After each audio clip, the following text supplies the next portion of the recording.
Hi, welcome to Project Geospatial. I'm Adam Simmons here at the GEOINT 2025 Symposium in St. Louis, Missouri. I have the pleasure of talking with Luke Kratky from Omni Federal. And sir, can you tell me a little bit about yourself? And we'll dive a little bit more into Omni afterwards. All right, well, thanks a lot. So, retired Marine, grunt and loggy, and as many people in geospatial, I kind of stumbled into it. Was at Transcom. Right on. Ended up working with a hostage rescue team. Wow. Doing some really interesting things with them. And eventually that got me into the intelligence, surveillance, and reconnaissance. And then somehow I ended up being a CETA for the Senior GEOINT Authority for Geomatics for 5 years. Wow. Dr. Nikki Marquillo, if you've heard of her. And so I got to spend about 5 years observing some of the most pressing issues in geomatics and geospatial infrastructure globally, national security-wise. And I got sick of admiring them. So I said, hey, I need to solve them. The only way to solve it is through the software solution side. And so a good friend of mine worked at Omni Federal and said, hey, come on over and let's go shake some stuff up. And so here I am. That's awesome. Now let's talk about who Omni Federal is. Give us a quick overview of what the company does. Sure. So Omni Federal came out of the commercial side. So our founder actually did disruptive software and digital modernization for places like Smuckers, Adidas, and one day about 7 years ago, he's like, you know what? I need to serve the cause. We're going to go into defense and intel. 7 years later, we got 400 employees, working at NGA, working with Space Force, working with Air Force, working with the Army, working with the Joint Staff, just doing different pieces of software modernization, data mesh, data architecture, the software piece behind geospatial intelligence. So a large smattering of things. And again, as a former action guy, so to speak, I'm able to bring the mission side into it, and so integrate them all, break down those barriers, and really go to the place of ensuring that one point is one point. People can talk to each other and really use it to add value and insight. Awesome. Now let's talk about what your latest updates with Omni Federal. Talk about what you've been focused on here in the last year. So, really great question. So we have a number of really interesting programs inside NGA. Some of which are, behind the wall, some of which aren't.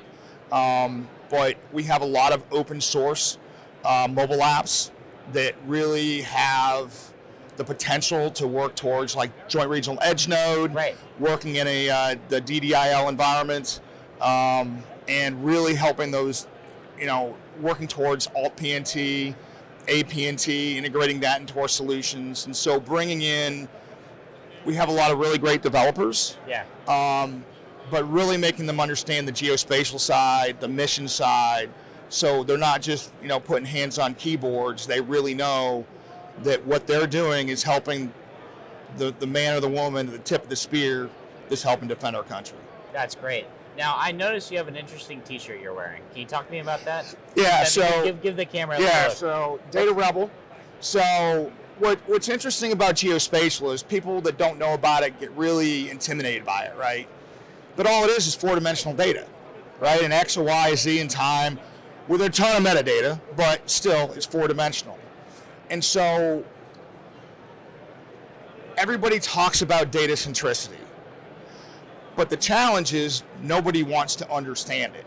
Right. And so those of us that understand it really have to do an insurgency from within our various agencies to make people understand that the data management, data stewardship, data mesh, data architecture is truly the center of gravity for them being successful at anything they do. So there's just a small group of us, and Lori Wade, you might have talked to her. So she's really our spiritual leader, and really coined the term. Good friend of mine. So I carried it one further and just started making my own T-shirts and handing them out to fellow data rebels. So yeah, it's definitely a point of pride for those of us that wear it. That's great to hear. Now, I mentioned you touched on the open source factor. Can you talk a little bit more about that, what open source means for Omni Federal? So, yeah, and open source is really, and you've heard it in all the speeches today, right? And you'll hear it throughout. Open source is the center of gravity for making everything work, right? And so making that interoperable, setting up a secure way of transferring data. If you look at CJAD C2, you look at anything that we want to do, the C and CJAD C2 is combined. The only way you can transfer data to your allies is unclassified.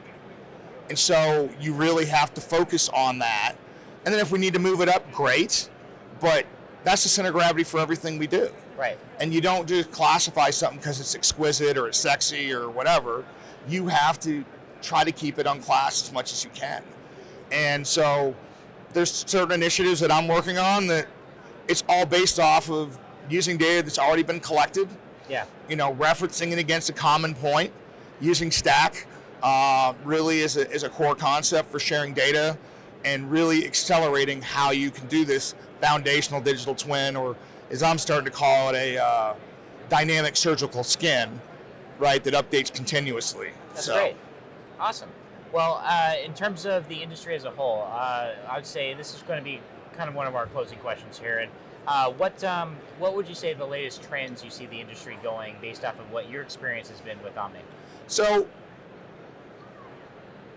we're a disruptive tech firm. Right. Right. That's how we kind of make our money, our name, etc. And really different government organizations and commercial industries learning how to move faster, move quicker, move simpler. And even your larger organizations that, when you have a multi-$100 billion company, it's hard to move fast, but you can, when you team together in certain tranches, you can help move faster within a small segment of it. When I was at Cytor before it was purchased by SAIC, we tried to do that. The whole GE mindset of having the power of a big but the agility of a small. Right. That's, to me, the future on the business side, the government side. How can you lean forward? How can you get economies and capabilities of scale by putting together a complementary, diversified portfolio of things that adds value to the government, is again, aimed at the warfighter at the tip of the spear, because that's what it's all about. Right. If you can't help that operator, that tier one guy, what are you there for? And if you can help him out, it just scales from there, because simplicity scales, complexity fails. Right. It doesn't matter if the whatever you're doing only goes so far in the supply chain, because it needs to go further than that. Yep. Yeah. Awesome. Well, any last words that you like our audience to understand about what you do at Omni Federal? Now, I said we're at a critical point. This is the great power competition, and we need to realize that everything we do has to be tied to that. We live in the greatest planet on the face of the earth, and it's the greatest experiment this place has ever seen. But as industry goes to work with other, we all need to put, and government agencies need to look to work together, put aside the rice bowls, put aside the agendas, because there really is only one goal. And that's to win that great power competition, and the rest of the world will benefit. Got it. So that's to me, that's what it's all about. Awesome. Well, thank you for your time, Luke, and I thank you for talking to us on camera about what you do and what Omni Federal does. It's incredibly insightful. Appreciate it. Awesome. Well, I'm Adam Simmons with Project Geospatial. Thanks for watching, and we'll talk to everybody next time.